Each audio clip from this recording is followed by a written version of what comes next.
Hey everybody, this is Dr. Jesse Jackson III. I'm the best-selling author and facilitator of the Don't Kick 'em Out book and training series. There's one major area that I believe that school administration can improve in, and I would assess this after working with over 200 plus administrators on last school year, and it is work ethic. Now, let's break this down, because what's going on is a lot of people, if you ask them, are they working hard, they would say yes. They would unequivocally say yes. But what I have seen by personally sitting with over 25 superintendents last year and over 175 building administrators is there's a huge difference between busy work and work ethic. And I think we need to clarify that so a lot of us can get a lot more production and quality from our day. One thing that I see that people frequently do is they don't plan.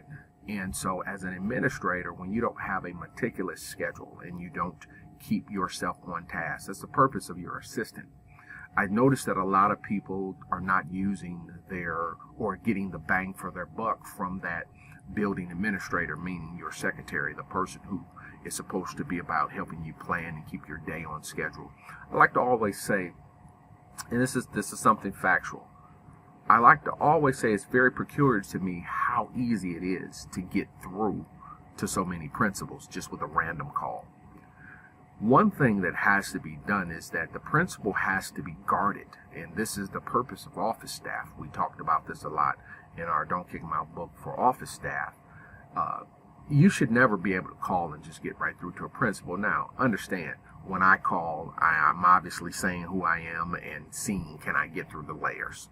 Okay, most of the time I do get through, but I having spent time on campus with a lot of folks, I noticed their practice. They'll just put people right through. That's not a very highly efficient practice. So what we like to always say is that planning is critical. You have to learn how to plan. Planning has to be a huge part of your day-to-day life. We like to say we plan every 15 minutes. We want to know what's going on, what we're going to be doing every 15 minutes. And I like to particularly do that in my work days when I'm in the office, and I like to do that in training. I like to work myself basically from 15 minutes to 15 minutes because the needs of my group that I'm training could change. But I like to plan. I like to know where I will be at certain times of the day. Another part that's critical is not allowing people to bring their personal problems to you through the course of the day. So I'll be with an administrator, and I'll notice that people can just walk up to him or her. What they're doing is they're hand delivering their problem, and what it typically does is it alters your task. It can take you off task. You don't want to practice allowing people to just bombard you and come up to you and drop their problem on you. One thing that I always do, people say, "Can I talk to you for a minute?" "Yep, you have 10 seconds. Go ahead, I'm walking. Come on, talk." I do not want anyone to believe you can just come and bombard me and take me off task. Now, a lot of folks say we have this open door policy. I don't operate like that. It doesn't even make any sense. One thing that I'm duty bound as administration is do. I have 2 tasks. I have the paperwork that my boss will not negotiate with, and if I don't get my paperwork right, I'm out of here, period. Paperwork is principle. It has to be done right. I have to watch it and things I need to do and respond to during the course of the day. When my boss is looking for me via email, I need to get back to him, period. One thing my teacher always taught us is if your boss calls you or reaches out to you, you should always be available. It's a really horrible habit to fail to respond to your boss promptly. Now, you as a boss need to learn that with your boss, but your subordinates need to understand that. When your boss calls you, you need to be prompt and get back. So that's one side of it. And then I am responsible for the flow of the building. What we find is that a lot of my administrative colleagues are not using their APs properly. You have to understand the assistant principal position must be trained. I have found very little to any districts, some, but very few, that are properly training the assistant principal role. Everyone that's went up through the ranks understands that AP role is the toughest role in education because it's a selfless job. You're doing your boss's job. One person put it to me this way. It's the best way I heard recently put. One AP put it to me this way. I said, what's your role on this team here? Because it was like 8 assistant principals. She said, my job is to stop everything before it gets to my boss, the principal. That was her description of her job. I stop everything before it gets to her. I decide whether it needs to get to her and whether she needs to stop what she's doing to entertain it. That's the AP's role.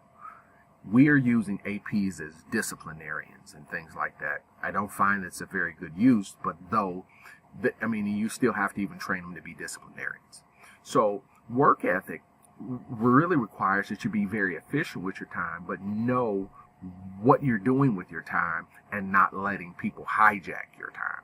The other part of it is not letting people underperform on your time. Okay, so if you got APs have a role and responsibility, and they are duty bound to give you production. We always say the workplace rule is, and what I see is so many of my colleagues are staying late. And staying late is not a sign of commitment. It's just, for me, a lot of times, it's showing me that people are squandering their day because they let people just barge in and make their schedule for them. And then they end up, the only time they can get work done is when everybody's gone. That's a formula for disaster. So I always give you this workplace rule. I'll let you stay as a principal administrator. I'll give you 2 to 3 days. Now here it says 1.5, but I'll give you 2. I just thought about it. I'll give you 2 late days a week. I'll give you a half day for discretion.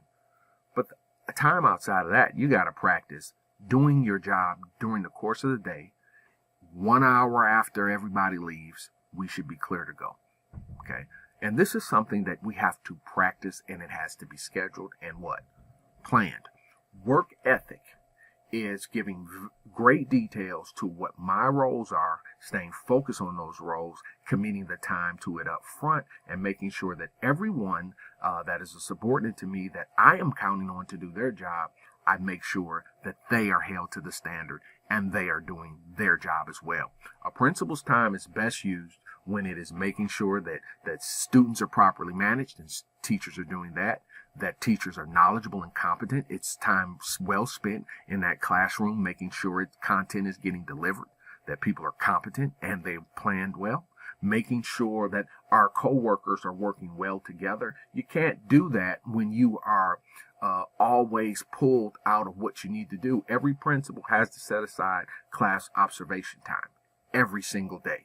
I need to be pulling up on somebody, checking and seeing what's going on in that classroom, seeing what's going on. I like to call it watching my investment, making sure that staff members are getting along. I find it unacceptable to ever allow people to work under my tutelage and not get along and not work together. I just will not accept people not working together. I won't accept it. I won't accept it from my children. I will not allow my children to argue. You're going to work together. And I'm teaching them how to do it. And doing that is something you will never regret. Making sure that you are managing your health properly, making sure your personal relationships are intact, and ultimately that you prevent burnout. The burnout comes when you start doing other folks' job. That's when the stress has beat you. That's when you have mismanaged the process. This is something that you can control. And work ethic is a way to do it. Work ethic is not only working hard, but it's planning the details, making sure everyone is doing their role and responsibility that you have given them. That, my friends, is work ethic, making sure things get done and having the right level, standard of production. Not just being busy, not just having people waste my time, making sure my time is planned and dedicated. When you do that as a principal, you help yourself, you help your organization to be successful. Make sure you share this with a colleague.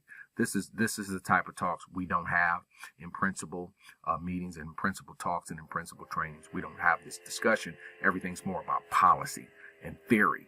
This is a practical truth. Work ethic. What is your work ethic? And when you find your work ethic and find that standard, that's when you're on your way. That's how I've learned the difference. And the ones that I worked with last year, I noticed the ones that really had a hold of this thing, their work ethic was really high. It's a 12-month job, but you got to learn how to pace yourself and when to take those breaks. It's a 12-month job. Even if you take some time off, this is still a 12-month job. So you have to plan, accordingly. Dr. Jackson here. Thank you much for listening. I'll see you in class.